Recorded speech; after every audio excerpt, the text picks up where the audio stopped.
ચાલો છોકરાઓ, પૃથ્વી sir chemistry YouTube ચેનલમાં તમારા બધાનું સ્વાગત છે। આજે આપણે છોકરાઓ વાત કરવાની છે 11 સાયન્સ ચેપ્ટર નંબર 1।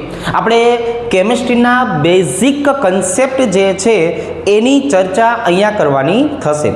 રેડી? તો આપણે જેડબલઈ નીટ બેઝ જે પણ વસ્તુની આપણે જરૂર હશે એ મેથડ જે છે એ મેથડની આપણે આજે ચર્ચા કરશું। પણ શરૂઆતની જો વાત કરીએ તો રસાયણ વિજ્ઞાનની પાયાની સંકલ્પના સમજવા માટે આપણે એના બેઝિક કન્સેપ્ટ શીખવા પડશે અને સૌથી બેઝિક કન્સેપ્ટ શરૂ થવાના છે પરમાણુ ક્રમાંકથી। છોકરાઓ, ક્યાંથી સ્ટાર્ટ થવાના છે? પરમાણુ ક્રમાંકથી। પરમાણુ ક્રમાંક આપણને આવડી જાય એટલે એને આધારે આપણે નક્કી કરશું પરમાણુ ભાર। પરમાણુ ભાર આપણને એક વખત આવડી જાય એના ઉપરથી આપણે નક્કી કરશું છોકરાઓ અણુ ભાર, અને અણુ ભારને આધારે આપણે ગોતશું મોલ, અને મોલને આધારે છોકરાઓ આપણે નક્કી કરવાની થશે સાંદ્રતા। રેડી? પછી સાંદ્રતા જે અલગ અલગ પ્રકારની આવશે કે જેવાના MCQ આપણને છે એ જેડબલઈ અને નીટમાં પૂછાય છે, એની ચર્ચા આપણે સાંદ્રતા માટે કરશું। પણ શરૂઆતની જો આપણે વાત કરીએ છોકરાઓ, તો આપણે શરૂઆત ક્યાંથી કરવાની છે? તો કે છોકરાઓ આપણે શરૂઆત કરવાની છે પરમાણુ ક્રમાંક દ્વારા। જો આપણે છોકરાઓ પરમાણુ ક્રમાંક શબ્દની વાત કરીએ તો એને Z વડે દર્શાવવામાં આવશે।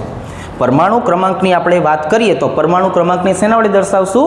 Z વડે દર્શાવશું। આ પરમાણુ ક્રમાંકનો બેઝિક મતલબ શું થાય? તો કે ભાઈ છોકરાઓ આપણે આની વાત કરીએ તો આનો મતલબ આવો થાય કે ભાઈ પરમાણુ ક્રમાંક એટલે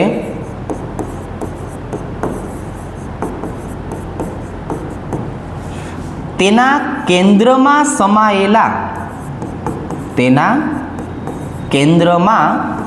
સમાયેલા પ્રોટોનની સંખ્યા।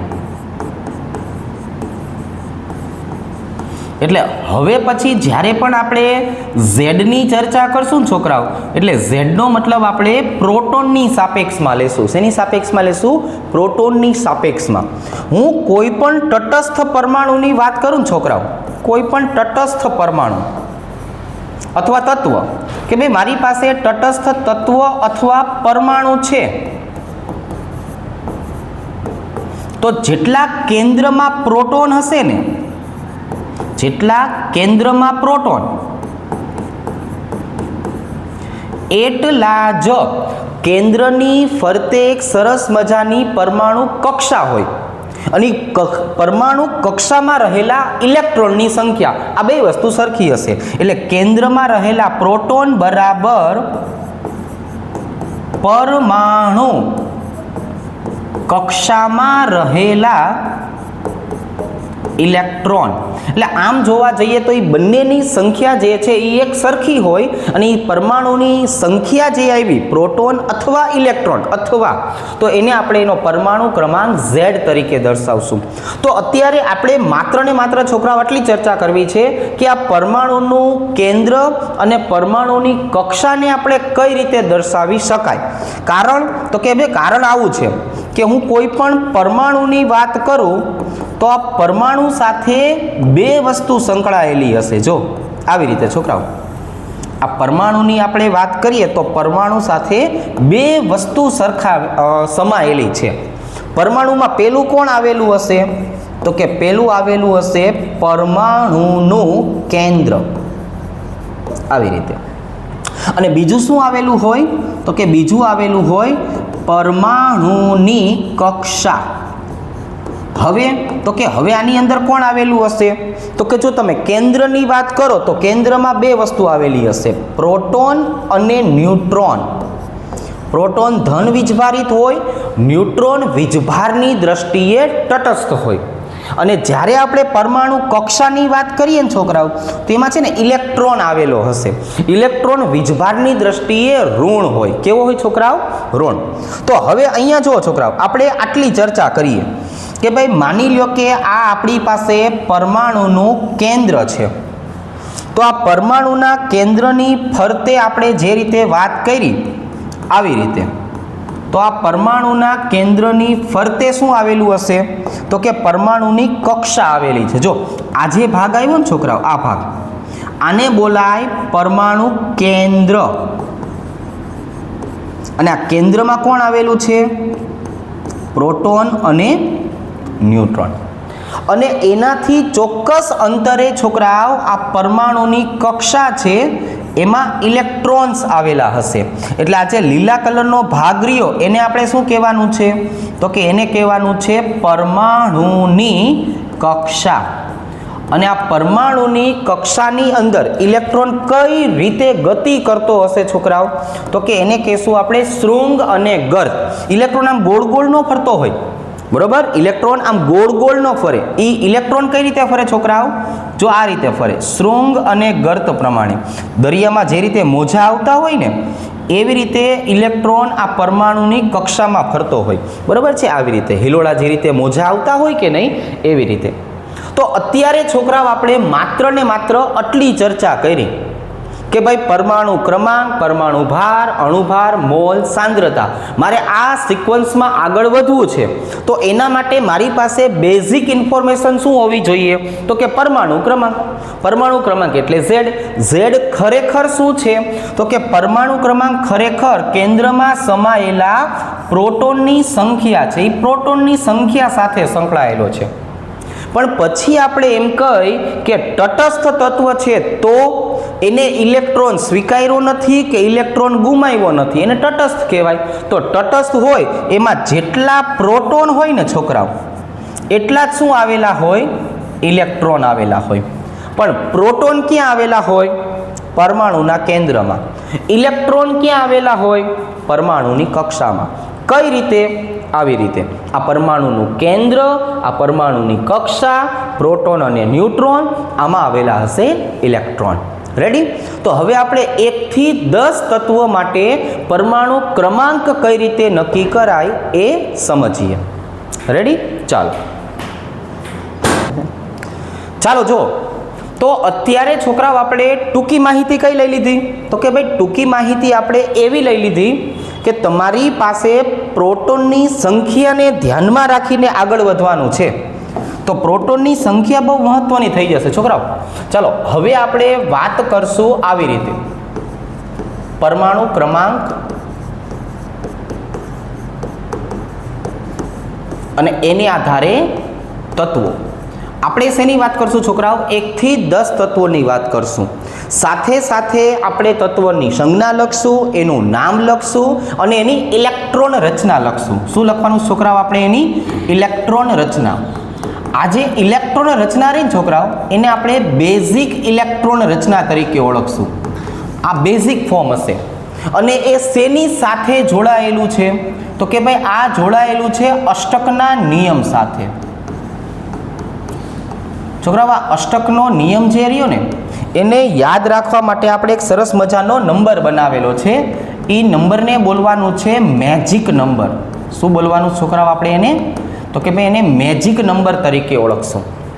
કયો છે મેજિક નંબર? તો કે જો આવી રીતે 2 8 8 18 18 32 32. જો આવી રીતે આ આધુનિક આવર્ત કોષ્ટકમાં આવેલા આવર્તની અંદર સમાતા ઇલેક્ટ્રોનની સંખ્યા થઈ કે ભાઈ મારી પાસે આધુનિક આવર્ત કોષ્ટક હોય એમાં 7 આવર્ત છે અને દરેક આવર્તમાં જ્યારે ઇલેક્ટ્રોનની સંખ્યા પૂર્ણ થાય એટલે એની અષ્ટક રચના પૂર્ણ થઈ એવું કહેવાય. અને જેની અષ્ટક રચના પૂર્ણ થાય એને નિષ્ક્રિય તત્વ કહેવાય. શું કહેવાય છોકરાઓ? નિષ્ક્રિય તત્વ. તો હવે આપણે છોકરાઓ આટલા સ્વરૂપમાં આગળ વધીએ. જો પહેલા આપણે વાત કરશું અહીંયા પરમાણુ ક્રમાંક. ચલો આ આપણો પરમાણુ ક્રમાંક શેના તરીકે દર્શાવશું? Z તરીકે. પછી બાજુમાં શું લખવાનું છોકરાઓ? તો કે ભાઈ આપણે એની બાજુમાં લખશું તત્વની સંજ્ઞા. ચલો ભાઈ તત્વની સંજ્ઞા લખવાની છે. એની બાજુમાં આપણે શું લખશું છોકરાઓ? તો કે ભાઈ તત્વનું નામ લખવાનું છે. જો તત્વનું નામ. અને એની બાજુમાં શું લખવાનું છે? તો કે ભાઈ એની બાજુમાં લખવાનું છે આપણે એની ઇલેક્ટ્રોન રચના આવી રીતે જો આ સ્વરૂપમાં આપણે પહેલા 1 થી 10 ની વાત કરીએ. શેની વાત કરીએ? 1 થી 10. ટોટલ આપણે 1 થી 20 તત્વો પાકા કરશું 11મા માટે, 21 થી લઈને 30 પાકા કરશું 12મા માટે, જેના ગુણધર્મ શીખવાના છે, અને પછી આપણે 31 થી લઈને 118 તત્વો પાકા કરી નાખશું, પણ એ આપણી જાણકારી માટે. તો હવે હું પહેલું કામ શું કરું છું તો કે હું પરમાણુ ક્રમાંક દર્શાવું છું. જો તો આપણે પરમાણુ ક્રમાંક એટલે 1 2 3 4 5 6 7 8 9 અને 10. તો હવે છોકરાઓ જરાક મને કયો જોઈ કે આ 1 થી 10 તત્વો છે એમાં તત્વો માટેની સંજ્ઞા કઈ આવશે? તો કે ભાઈ hydrogen, helium, lithium, beryllium, boron, carbon, nitrogen, oxygen, fluorine અને નિયોન. જો આજે આપણે સંજ્ઞા લખી કે નહીં, હવે આપણે એના નામ દર્શાવીએ. નામ જે આપણે બોલ્યા છીએ તે. તો કઈ રીતે? તો કે ભાઈ આમનું નામ શું થઈ જશે? તો કે જો આમનું નામ થઈ જશે હાઇડ્રોજન. આને શેના તરીકે ઓળખશું છોકરાઓ? તો કે ભાઈ આમને ઓળખશું હિલિયમ. આને તો કે આને ઓળખશું લિથિયમ. આને ઓળખશું છોકરાઓ બેરેલિયમ. આમને છોકરાઓ ઓળખશું આપણે બોરોન તરીકે. આમને ઓળખશું છોકરાઓ કાર્બન તરીકે. આમને ઓળખશું છોકરાઓ નાઇટ્રોજન તરીકે. આમને ઓળખવાનું છે ઓક્સિજન તરીકે. આમને ઓળખશું છોકરાઓ ફ્લોરિન તરીકે, અને આમને ઓળખવાનું છે નિયોન તરીકે. જો આ મારા 1 થી 10 તત્વો થયા. હવે તો કે હવે એમની ઇલેક્ટ્રોન રચના આપણે આ મેજિક નંબરને આધારે ઇલેક્ટ્રોન રચના દર્શાવશું. શેને આધારે? મેજિક નંબરને આધારે. એટલે હાઇડ્રોજન છે તો એની ઇલેક્ટ્રોન રચના કેટલી થાય છોકરાઓ? જો 1. હિલિયમ છે તો એની ઇલેક્ટ્રોન રચના શું થાય? 2. પણ હવે છોકરાઓ મને અહીંયા ખબર પડી કે 2 એટલે અષ્ટક રચના પૂર્ણ થાય. તો આ જે હિલિયમ છે ને છોકરાઓ, એ 2 નંબરનું તત્વ એટલે હિલિયમ બની જશે આપણું નિષ્ક્રિય તત્વ. આપણું પહેલું નિષ્ક્રિય તત્વ કોણ? તો કે હિલિયમ. આપણું પહેલું નિષ્ક્રિય તત્વ કોણ? તો કે હિલિયમ. હવે તો કે હવે છે ને અહીંયા 3 નંબર છે લિથિયમનો, તો આપણે એને 3 તરીકે નહીં દર્શાવવાનું. હવે આપણે મેજિક નંબરને આધારે દર્શાવવાનું. શું છે? 2 અને 1. શું છે ભાઈબંધ? 2 અને 2. જો 4 હોય તો કેમ લખાય? 2 અને 2. 5 હોય તો કેમ લખાય? 2 અને 3. ત્યાર પછી આવશે 2 અને 4, 2 અને 5.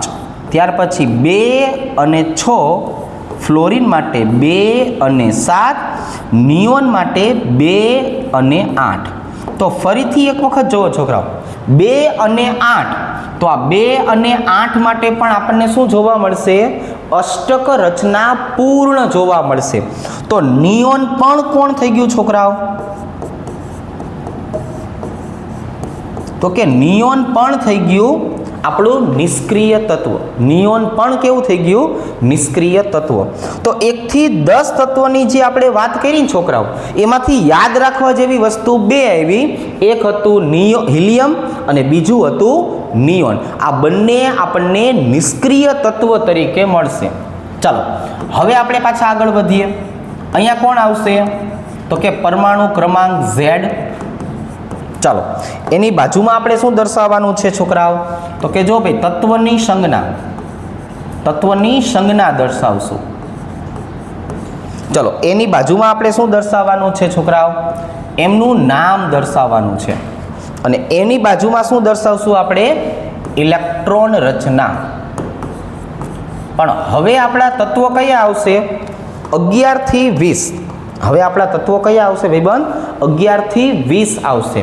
એટલે હું અહીંયા પરમાણુ ક્રમાંકમાં કેટલા દર્શાવું છોકરાઓ? 11, 12, 13, 14, 15, 16, 17, 18, 19 અને 20. તો હવે આમની સંજ્ઞા કેવી છે છોકરાઓ? જોવો જોઈએ જરાક. 11 એટલે કોણ છોકરાઓ? સોડિયમ. 12 એટલે મેગ્નેશિયમ. 13 એટલે એલ્યુમિનિયમ. 14 એટલે સિલિકોન. 15 એટલે ફોસ્ફરસ. 16 એટલે સલ્ફર. 17 એટલે ક્લોરીન. 18 એટલે છોકરાઓ આર્ગોન. 19 એટલે પોટેશિયમ અને 20 એટલે કેલ્શિયમ. અહીંયા પણ બે નાનકડી વસ્તુ આપણે શીખવાની છે છોકરાઓ. અહીંયા આપણે બે નાનકડી વસ્તુ શીખવાની છે. શું શીખવાની છે? જો હું તમને અહીંથી સ્ટાર્ટ કરું, પહેલાં સાંભળજો થોડુંક એવું. અહીંયા ધ્યાન રાખો છોકરાઓ. હું 12 નંબરના મેગ્નેશિયમની વાત કરું ને તો સંજ્ઞા શું છે? Mg. એટલે હવે હું અહીંયા નામ લખીશ મેગ્નેશિયમ. જો સંજ્ઞા છે Al એટલે હું અહીંયા નામ લખીશ એલ્યુમિનિયમ. આવી રીતે અહીંયા જો સંજ્ઞા છે Si એટલે આપણે નામ લખશું સિલિકોન. પણ અહીંયા જુઓ છોકરાઓ, અહીંયા આપણે સંજ્ઞા છે Na, આપણે નામ લખીએ છીએ સોડિયમ. તો આનો મતલબ શું થયો? તો કે ભાઈ સંજ્ઞા અને નામ મેચ થતું નથી. તો હવે આવા પ્રકારના તત્વોની જે સંજ્ઞા હોય ને એના લેટિન નામ ઉપરથી બનતી હોય. તો આ સોડિયમની હું વાત કરું તો સોડિયમનું લેટિન નામ છે નેટ્રિયમ. મતલબ આપણે એવું કહી શકાય કે એનું સાચું નામ શું છે? નેટ્રિયમ. પણ આપણે એને ઓળખીએ છીએ શેના તરીકે? એ વધારે પ્રચલિત શેના તરીકે છે? સોડિયમ તરીકે. ખ્યાલ આવી ગયો? આ અક્ષય કુમાર છે સોડિયમ, પણ એનું સાચું નામ છે રાજીવ ભાટિયા.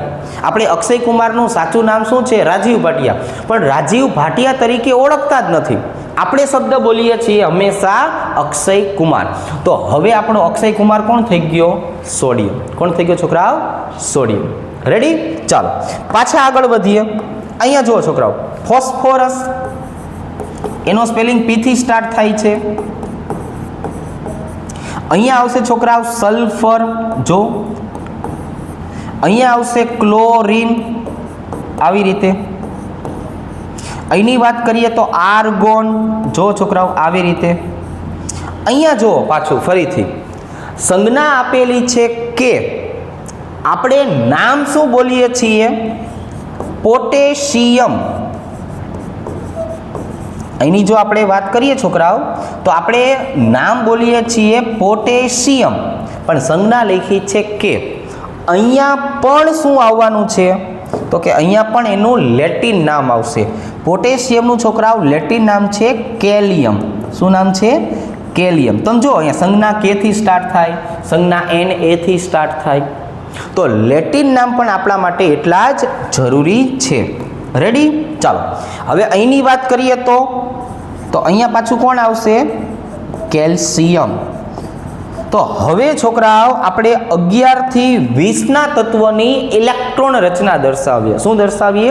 11 થી 20 તત્વની ઇલેક્ટ્રોન રચના. ક્યાં અટકતા? 2 અને 8 આપણું નિષ્ક્રિય તત્વ હતું. 2 અને 8 પૂરા થઈ ગયા. તો હવે કઈ રીતે લખાય?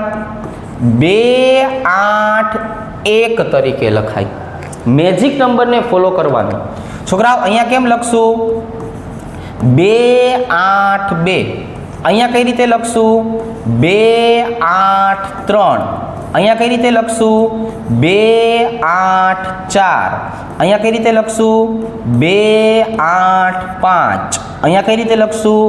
2 8 6. ક્લોરીન હોય તો 2 8 7 અને આર્ગોન હોય તો 2 8 8. જો ભાઈ અહીંયા કેમ આપણે અલ્પ વિરામ રાખ્યું? અટકી શું કામ ગયા? તો કે ફરીથી ખબર પડી કે 2 8 8 એટલે અષ્ટક રચના પૂર્ણ થાય છે. અષ્ટક રચના પૂર્ણ થઈ એટલે આપણું આર્ગોન પણ કેવું બની ગયું છોકરાઓ? નિષ્ક્રિય તત્વ. કેવું બની ગયું? નિષ્ક્રિય તત્વ. તો આપણને ટોટલ 1 2 અને 3 નિષ્ક્રિય તત્વ 1 થી 20 જોવા મળશે. ચાલો હવે એના પછી વાત કરશું પોટેશિયમની.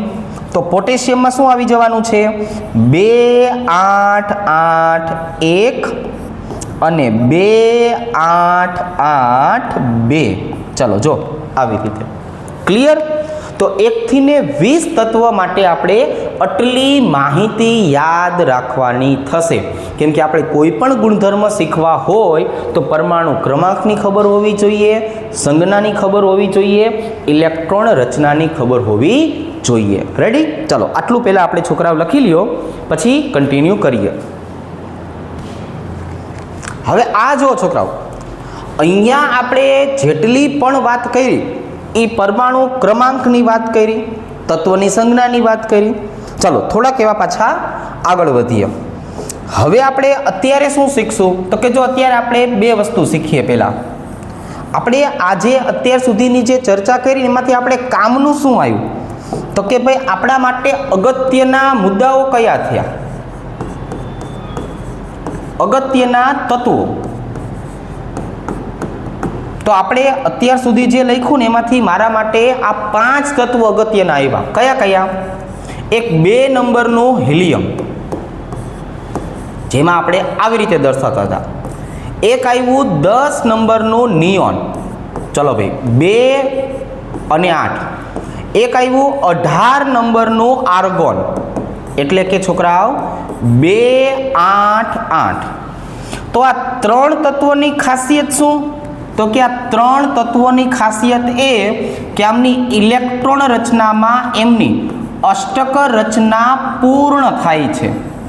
અને અષ્ટક રચના પૂર્ણ થાય એટલે આ 3 તત્વોને આપણે નામ આપ્યું હતું નિષ્ક્રિય તત્વો. આમને આપણે શું નામ આપેલું છે છોકરાઓ? નિષ્ક્રિય તત્વ. બીજાની જો આપણે વાત કરીએ છોકરાઓ, તો એક આવશે 11 નંબરનું સોડિયમ અને છોકરાઓ 19 નંબરનું પોટેશિયમ. આના સંજ્ઞાની વાત કરીએ તો સંજ્ઞા આવે છે નેટ્રિયમ નામ ઉપરથી. આની સંજ્ઞાની વાત કરીએ તો આની સંજ્ઞા આવે છે કેલિયમ ઉપરથી. પણ ખરેખર આ વધારે પ્રચલિત શેના તરીકે છે? તો કે આ વધારે પ્રચલિત છે સોડિયમ તરીકે અને આ વધારે પ્રચલિત છે પોટેશિયમ તરીકે. તો મારે આની અંદર યાદ શું રાખવાનું? તો કે યાદ રાખવાનું છે કે આમની સંજ્ઞા એમના લેટિન નામ ઉપરથી બનાવવામાં આવી છે. શેના ઉપરથી બનાવી છે? એના લેટિન નામ ઉપરથી. ચલો હવે આપણે આનો બીજો ભાગ જોવા જઈએ તો આવી રીતે કે આપણને છોકરાઓ એક સરસ મજાના પરમાણુ ક્રમાંક યાદ રહી ગયા. તો આ પરમાણુ ક્રમાંક ઉપરથી હવે મારે શીખવાનું છે પરમાણુ ભાર. છોકરાઓ શું શીખવાનું છે? પરમાણુ ક્રમાંક ઉપરથી પરમાણુ ભાર. એટલે પરમાણુ ક્રમાંક Z, પરમાણુ ભાર A. તો આમનું છે ને છોકરાઓ એક સરસ મજાનું નોટેશન થાય. શું થાય? નોટેશન એટલે દર્શાવવાની રીત. કઈ રીતની રીત હોય છોકરાઓ? Z, A અને અહીંયા આવી જશે છોકરાઓ X. જો કોઈ પણ તત્વને આવી રીતે દર્શાવવામાં આવે. કઈ રીતે? Z, X અને A. તો આ Z, X, A નો મતલબ શું છે ને એ પહેલાં હું તમને લખીને સમજાવું કે ભાઈ આ Z એટલે કોણ? પરમાણુ ક્રમાંક. પણ પરમાણુ ક્રમાંક એટલે કોણ? પ્રોટોનની સંખ્યા. ચાલો A એટલે કોણ છોકરાઓ? પરમાણુ ભાર. હવે આ પરમાણુ ભાર એટલે કોણ? પ્રોટોન વત્તા ન્યુટ્રોનની સંખ્યા. અને આ X એટલે કોણ છોકરાઓ? તો કે X એટલે તત્વની સંજ્ઞા. તત્વની સંજ્ઞા. ચાલો તો હવે પરમાણુ ભાર શેનો બનેલો છે? પ્રોટોન અને ન્યુટ્રોનની સંખ્યા ઉપરથી. પ્રોટોનની સંખ્યા ફિક્સ છે 1 થી લઈને 20. પણ દરેકે દરેક તત્વમાં ન્યુટ્રોનની સંખ્યા બદલાયા કરશે. ન્યુટ્રોનની સંખ્યા બદલાઈ જાય. જો મારે ન્યુટ્રોનની સંખ્યા કદાચ ગોતવી હોય ને તો કઈ રીતે નક્કી કરાય? સાંભળજો. A બરાબર Z વત્તા ન્યુટ્રોન. આમાંનો મજા આવે તો A બરાબર પ્રોટોન વત્તા ન્યુટ્રોન. તો હવે હું ન્યુટ્રોનની સંખ્યાને સૂત્રનો કરતા બનાવું તો કઈ રીતે લખાય? A minus proton. અને એના કરતાંય સરળ કરવું હોય તો કે થાય ને. For example 8 oxygen 16. 8 ઓક્સિજન 16. હવે મારે આમાં ન્યુટ્રોનની સંખ્યા ગોતવી શું કરવાનું? 16 માંથી 8 ને બાદ કરવાના. ખ્યાલ આવી ગયો? એ તમારા ન્યુટ્રોન થઈ ગયા. અથવા તો છોકરાઓ મારે લખવું હોય તો 9 ફ્લોરિન 19. તો હવે મારે આમાં ન્યુટ્રોનની સંખ્યા ગોતવી હોય તો 19 માંથી 9 ને શું કરવાના? બાદ કરવાના. ઉપરમાંથી નીચેની કિંમતને બાદ કરો એટલે ન્યુટ્રોન મળી જશે. જરાક જોવો જોઈએ. અહીંયા મને ન્યુટ્રોન કેટલા મળ્યા? તો કે 8. અને અહીંયા મને ન્યુટ્રોન કેટલા મળશે છોકરાઓ? 10. પણ હવે અહીંયા આપણે એવું જોયું કે આમાં 8 દૂને 16, પણ અહીંયા 9 દૂને 18 નથી થતા. તો પરમાણુ ભાર ન્યુટ્રોનની સંખ્યા સાથે સંબંધ ધરાવે છે. તો હવે કઈ રીતે આપણે એનો પરમાણુ ભાર ગોતી શકાય? તો ઉપયોગી તત્વો જેટલા છે ને એના માટે આપણે એક સરસ મજાની ટ્રીક બનાવી છે. એ ટ્રીકની આધારે આપણે એનો પરમાણુ ભાર હું સરળતાથી યાદ રાખી શકું. અહીંયા મેં લખ્યું કે 8 ઓક્સિજન 16, 9 ફ્લોરિન 19. તો એ કઈ રીતના? હવે હું તમને સમજાવું છું એક ટ્રીકની મદદથી, જેથી આપણને દાખલા ગણવામાં સરળતા રહે. ચાલો જો, તો હવે છોકરા આપણે અહીંયા હેડિંગ મારી દીધું છે પરમાણુ ભાર કઈ રીતે નક્કી કરી શકાય. તો એના માટે જો અહીંયા આપણે શું કહેવું છે? તો જો અહીંયા આપણે આવું કહેવું છે કે ઉપયોગી તત્વો માટે પરમાણુ ભાર, આપણી પાસે જેટલા પણ તત્વો છે એમાંથી જે ઉપયોગી તત્વો રહ્યા ને એમના માટેનો પરમાણુ ભાર ગોતવો છે. અને એ ઉપયોગી તત્વોનો પરમાણુ ભાર ગોતશું, પણ કેમેસ્ટ્રી છે એટલે જ્યાં નિયમ હોય ત્યાં અપવાદ આવે. તો આપણી પાસે આવા અપવાદ રૂપ 3 તત્વો છે. અપવાદ રૂપ તત્વો કયા કયા 3 તત્વો છે જે અપવાદ રૂપ છે? તો કે એક હાઇડ્રોજન છે, એક 7 નંબરનું નાઇટ્રોજન છે અને એક 17 નંબરનું ક્લોરીન છે. અહીંયા છે ને હું તમને છોકરાઓ એક ટ્રીક આપવાનો છું કે જેનાથી તમને ઉપયોગી તત્વોના પરમાણુ ભાર તરત મળી જાય. પણ એમાં 3 નહીં મળે. શું કામ નહીં મળે? તો કે એનું કારણ છે સરેરાશ પરમાણુ ભાર. એનું કારણ શું છે? તો કે સરેરાશ પરમાણુ ભાર. તો આ જે સરેરાશ પરમાણુ ભાર આપણે નેક્સ્ટ વિડીયોમાં જોવાનું આવશે. ચાલો રેડી? તો અત્યારે આપણે વાત કરવી છે અહીંયા એક નાનકડી એવી ટ્રીક વિશે. હવે આ ટ્રીક શું છે સમજો. એકદમ સરળ ટ્રીક છે કે ભાઈ માની લો કે મારે પરમાણુ ક્રમાંક એકી સંખ્યામાં આપેલો છે. જો આપણો પરમાણુ ક્રમાંક Z કેવો છે? એકી સંખ્યામાં છે. તો એના માટે એ કઈ રીતે નક્કી કરવાનું? તો કે ભાઈ A બરાબર 2Z + 1. ડબલ કરવાના, એક ઉમેરી દેવાનો. ડબલ કરીને એક ઉમેરી દેવાનો. અથવા છોકરાઓ, અથવાની જો આપણે વાત કરીએ કે માની લો કે આપણો પરમાણુ ક્રમાંક, માની લો કે આપણો છોકરાઓ પરમાણુ ક્રમાંક Z બેકી સંખ્યા છે. ચાલો ભાઈ કેવો છે? બેકી સંખ્યા. તો શું કરવાનું છે? તો કે ભાઈ A બરાબર 2Z. તો હવે આ ઉપયોગી તત્વો માટેની ટ્રીક છે. તો એ ટ્રીકને આપણે એપ્લાય કરીએ. કઈ રીતે? જો અહીંયા હું લખું છું તત્વની સંજ્ઞા. અહીંયા આવશે Z, અહીંયા આવશે A. ચાલો અહીંયા આપણે થોડાક એવા તત્વો લખીએ. કયા કયા તત્વો છે જે ઉપયોગી છે આપણને? Carbon, oxygen, fluorine, sodium, magnesium અને એલ્યુમિનિયમ. એવી જ રીતે હવે અહીંયા લખવા હોય તો ફોસ્ફરસ, સલ્ફર, પોટેશિયમ અને કેલ્શિયમ. 1 થી 20 તત્વમાં આટલા અને 3 આ આપણને ઉપયોગી થશે. શું કામ? માની લો કે મારે H2SO4 બનાવવું છે, NaOH બનાવવું છે કે ગ્લુકોઝ બનાવવું છે, કોઈ પણ આપણે અણુસૂત્ર બનાવવું છે કે જેનાથી સાંદ્રતા અને મોલ બનશે, તો એ બધા જ આટલામાંથી આવશે.